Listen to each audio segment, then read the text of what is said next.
Tie-dye reader. Dragon Who Didn't Like Fire by Gemma Merino. Read by Tie-dye reader June.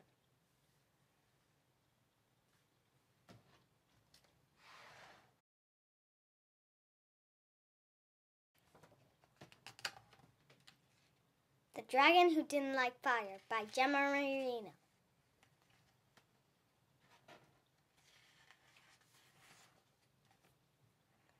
Once upon a time, there was a little dragon, and this little dragon didn't like fire.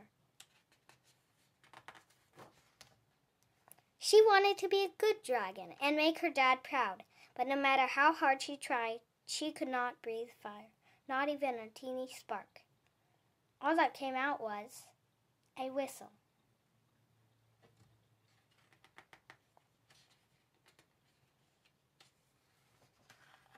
One morning, Dad took all his children to the lake for a very important lesson. "Your fire breathing is quite impressive," he said, "but now there is something you must remember.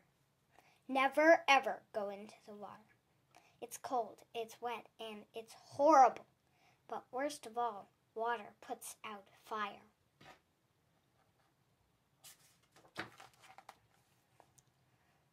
As the years passed, all the young dragons grew their dragon wings, all except the little dragon.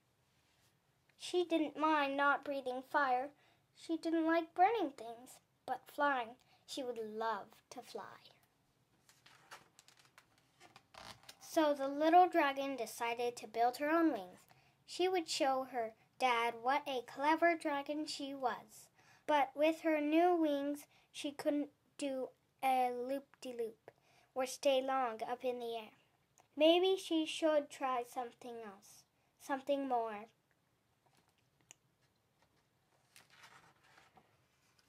spectacular. Ready, steady, boom! Now she was flying higher than anyone. Her loop-de-loops were magnificent, but she hadn't thought about the landing. Oh dear.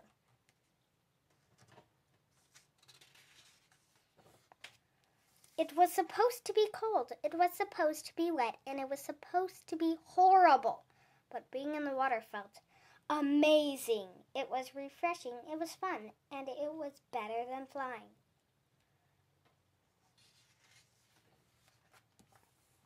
Then she saw something incredible. There were other dragons in the water, and not one of them had wings. "Oh, hello. Do you want to play?" they said.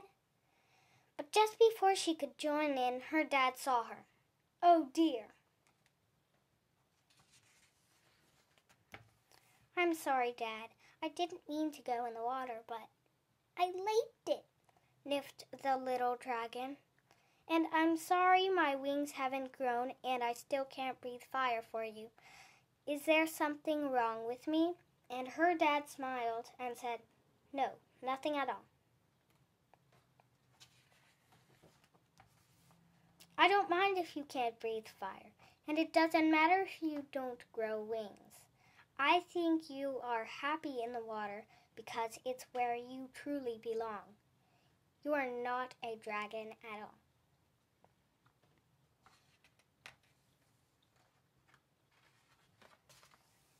Then Dad took her back to the lake and said, "You were born to dive and swim, and you can do things dragons can't do. But if I'm not a dragon, then what am I?" she asked. And Dad smiled and said,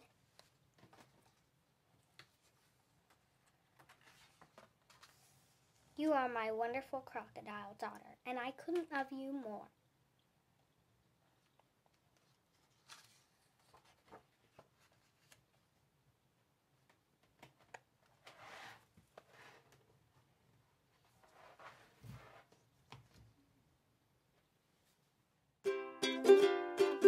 Tie-dye reader.